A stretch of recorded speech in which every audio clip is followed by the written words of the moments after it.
Hello friends, मैं सोनम जैन। आप सभी देख रहे हैं SJ Sonam channel. SJ Sonam channel पर आप सभी का स्वागत है। दोस्तों, कहानी शुरू करने से पहले आप सभी से कहूँगी कि कहानी आखिरी तक जरूर देखिएगा, क्योंकि आप कहानी आखिरी तक देखेंगे तो कहानी आपको पसंद भी आएगी। और चैनल को नहीं किया अभी तक सब्सक्राइब तो कर दीजिएगा और वीडियो को लाइक एंड शेयर भी जरूर कीजिएगा। चलिए कहानी शुरू करते हैं। विनीता जी आज अपना सामान पैक कर रही थी। वही अपने बेटे और बहू के पास रहने के लिए जा रही थी। विनीता जी पहली बार अपने गांव से शहर अकेले जा रही थी। आज तक जब भी वह कहीं बाहर गई तो अपने पति के साथ ही जाती थी, लेकिन अभी उनके पति का व्यवसाय अच्छा चल रहा था और उनके पास समय नहीं था, इसलिए वह अकेली जा रही थी। विनीता जी ने अपनी बहू से कहा था कि हम दोनों साथ में आएंगे, लेकिन उनकी बहू ने कहा, मम्मी जी आप अभी आ जाइए, फिर बाद में पापा जी भी आ जाएंगे। मेरा बहुत मन है आपके साथ रहने का। विनीता जी, पर मैं आज के पहरे कभी अकेली नहीं गई। स्वाति, मम्मी जी आप भी क्या बात कर रही हैं? ट्रेन में आपको पापा जी बिठा देंगे और मैं आपको स्टेशन लेने के लिए आ जाऊंगी। फिर तो कोई टेंशन की बात ही नहीं। आप तो बस आने के लिए सामान पैक कीजिए। विनीता जी अपनी बहू को मना नहीं कर सकी। सच तो यह भी था कि उन्हें भी अपने बेटे और बहू के पास जाकर रहने का बहुत मन था, क्योंकि बेटे की शादी के बाद तो वह अपनी बहू के पास ज़्यादा दिन रह नहीं पाई। वह खुश तो थी, लेकिन उनकी खुशी में भंग तब पड़ गया जब उन्होंने अपने मोहल्ले की औरतों से कहा कि मैं अपनी बहू के पास रहने के लिए जा रही हूँ। तो उन्होंने विनीता जी से कहा, बहू के पास रहने के लिए जा रही हो तो थोड़ी संभल के रहना और ज़्यादा मत बोलना। आजकल की बहुएं तो जवाब देने में पीछे नहीं हटती। एक हमारा ज़माना था कि सास के आगे मुंह तक नहीं खुलता था, और आजकल की बहू तो जवान ऐसे चराती हैं जैसे वही हमारी सास हो और हम उनकी बहू हों। और तेरी बहू को तो तुझे बुलाने के पीछे जरूर कोई स्वार्थ होगा। हाँ, तूने कहा था ना कि तेरे बेटे बहू दोनों ही जॉब करते हैं, तो घर संभालने के लिए कोई तो चाहिए, इसलिए वह तुझे बुला रहे हैं। उसका कोई मन नहीं है तुम्हारे साथ रहने का। भला आजकल की बहुएं अपने सास ससुर के साथ रहना पसंद करती हैं क्या? विनीता जी के मन में आया, जब नई नई शादी हुई थी तो माँ ने सास के सामने कम बोलने के लिए कहा था, और आज बेटे बहू के सामने भी कम बोलने के लिए कह रहे हैं। क्या सारी जिंदगी ऐसे ही निकल जाएगी? तभी विनीता जी के पति कहते हैं, जल्दी करो, ट्रेन आने का समय हो गया है। तुम तैयार हो गई हो ना? विनीता जी, चलिए हम तैयार हैं। विनीता जी के पति उन्हें ट्रेन में बिठाकर और सारी बातें समझाकर चले जाते हैं कि ट्रेन कितनी बार रुकेगी और उन्हें कहाँ उतरना है। लेकिन इससे तो उनकी चिंता और बढ़ती जा रही थी और उनके मन में भी कई सवाल उठ रहे थे। खैर, जब वह शहर पहुंच गई और अपनी बहू को देखा तो उनकी जान में जान आ गई। उन्हें तो ऐसा प्रतीक हो रहा था जैसे उन्होंने कोई बहुत बड़ी परीक्षा पास कर ली हो। उनकी बहू ने आते ही साथ उनके पैर छुए, पूछा, मम्मी जी आने में कोई परेशानी तो नहीं हुई? विनीता जी, नहीं बेटा। उनकी बहू उन्हें घर पर लेकर जाती और कहती, मम्मी जी मैंने 1 घंटे की छुट्टी ली थी ऑफिस से, अभी मुझे जाना होगा। आप जब तक आराम कीजिए, हम रात को आ जाएंगे।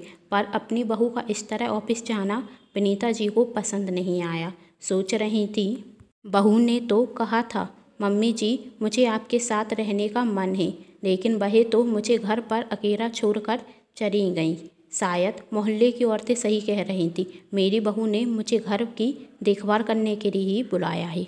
रात को जब बेटे और बहू दोनों घर पर आते हैं तो विनीता जी उनके लिए गर्मा गर्म खाना बनाकर तैयार थीं। उनके आते ही कहती हैं, बच्चों तुम हाथ मुंह धो लो, गरम गरम खाना तैयार है। स्वाति, मम्मी जी आप क्यों परेशान हो रही हैं? अभी मैं आती तो वही खाना बना देती। बेटा इसमें परेशानी कैसी? मैं घर पर भी खाना बनाती हूँ और यहाँ पर खाली बैठे बैठे बोर हो रही थी तो सोचा खाना बना दूँ। स्वाति, मम्मी जी जैसा आपको ठीक लगे आप वैसा ही किया कीजिए। वह तीनों खाना खाते हैं तो स्वाति कहती है, मम्मी जी आप तो सच में बहुत स्वादिष्ट खाना बनाती हैं। अब तो आप मुझे भी खाना बनाना सिखा ही दीजिए, और वैसे भी मैंने ऑफिस की कुछ दिनों के लिए छुट्टी ले ली है आपके साथ रहने के लिए। विनीता जी, मेरे साथ रहने के लिए? स्वाति, हाँ मम्मी जी, आपके साथ रहने के लिए, वरना आप घर पर रहेंगी और मैं ऑफिस में, फिर मैं आपके साथ कैसे रह पाती? विनीता जी सोचती हैं मैं अपनी बहू के बारे में कितना गलत सोच रही थी। दूसरे दिन सुबह से विनीता जी चाय और नाश्ता तैयार करती हैं, तभी स्वाति आती है और कहती है, मम्मी जी आज आप मुझे क्या बनाना सिखा रही हैं? विनीता जी, मैं समोसे बनाने की सोच रही थी। स्वाति, समोसे? समोसे तो मेरे फेवरेट हैं। चलिए मम्मी जी बताइए मुझे क्या क्या करना है। इस तरह कुछ दिन निकल जाते हैं। स्वाति अपने पति से कहती है, आज संडे है, तुम्हारी भी ऑफिस से छुट्टी है, तो आज हम तीनों फिल्म देखने चलते हैं। विनीता जी, बेटा मेरा मन नहीं है फिल्म देखने का, तुम दोनों ही चले जाओ। तभी स्वाति का पति कहता है, मेरे पास समय नहीं है फिल्म देखने जाने का। स्वाति, तुम्हारे पास समय रहता ही कब है? मम्मी जी, हम दोनों चलते हैं और आप मुझे मना नहीं करेंगी। विनीता, ठीक है। आज विनीता जी पहली बार फिल्म देखने गई थी। फिल्म देखने के बाद स्वाति के साथ वह होटल पर खाना खाने के लिए गई, फिर वहां से शॉपिंग करने चली गई, जहां विनीता जी ने पहली बार अपनी पसंद की साड़ी ली थी।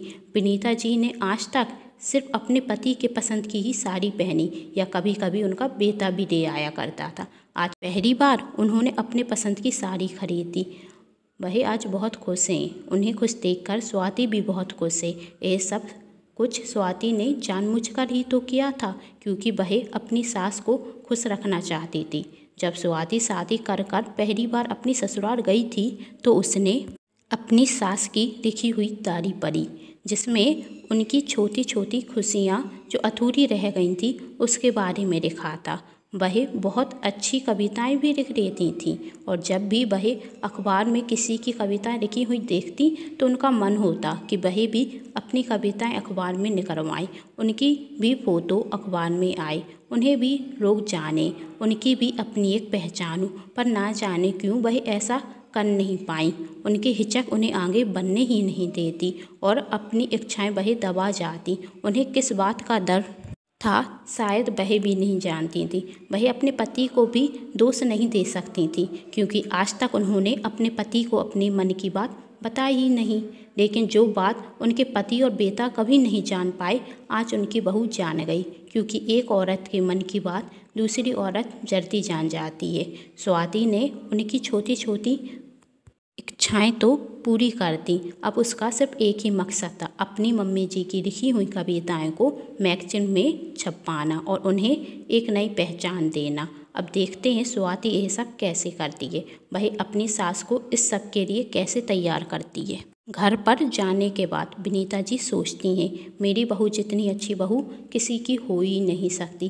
क्या क्या सोचा था अपनी बहू के बारे में, लेकिन वह तो मेरे लिए ऑफिस से छुट्टी ले लेती है। वह मेरी खुशी के लिए मुझे शॉपिंग मॉल भी ले जाती है। कुछ दिनों बाद स्वाति का जन्मदिन होता। घर में उसके जन्मदिन की तैयारियां चल रही थी।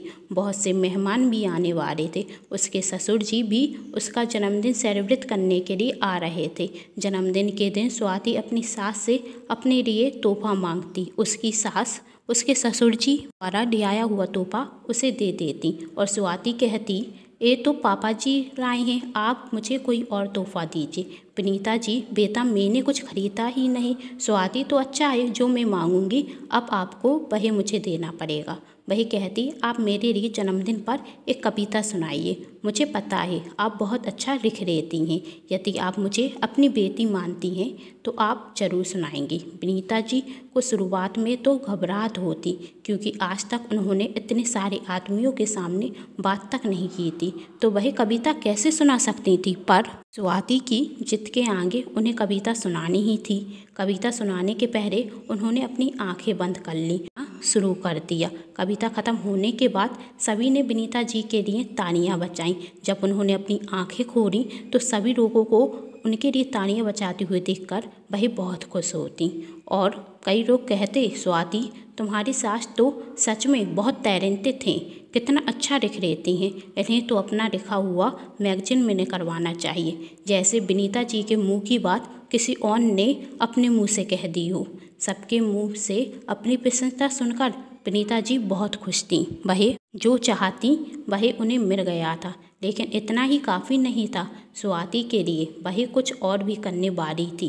तभी वह विनीता जी को एक तोहफा देती और कहती, मम्मी जी मेरी तरफ से आपके लिए। विनीता जी जब गिफ्ट खोलकर देखती तो उनकी खुशी की सीमा नहीं थी, क्योंकि उस गिफ्ट में एक मैगजीन थी और उसमें उनके द्वारा लिखी हुई कविता छपी थी, वो भी उनकी फ़ोटो के साथ। विनीता जी अपनी बहू से कहती हैं, बेटा तुम्हें कैसे पता चला कि मैं अपनी कविता पेपर में छपवाना चाहती हूँ? तुमने आज मेरा सपना पूरा कर दिया। स्वाति, जब मैं आपकी बेटी हूँ तो मुझे यह तो पता होना ही चाहिए। विनीता जी, यहाँ पर आने के पहले मैंने ना जाने तुम्हारे बारे में क्या क्या सोचा था, पर तुम जैसी बहू मिलना तो किस्मत की बात है। जिस घर में तुम जैसी बहू हो उस घर में कभी लड़ाई हो ही नहीं सकती। स्वाति, मम्मी जी यदि आप जैसी सास हो तो उस घर में लड़ाई हो ही कैसे सकती है? तभी निखिल बोला, विनीता जी का बेटा, जिस घर में आप जैसी सास और आप जैसी बहू हो उस घर में हम जैसे पति और बेटों को सास बहू की लड़ाई के बीच पिसना ही नहीं पड़ सकता। ये सुनकर सभी बहुत ज़ोर ज़ोर से हंसने लगे। यदि आप सभी को ये कहानी पसंद आई हो तो चैनल को सब्सक्राइब, वीडियो को लाइक एंड शेयर जरूर कीजिएगा। Thanks for watching.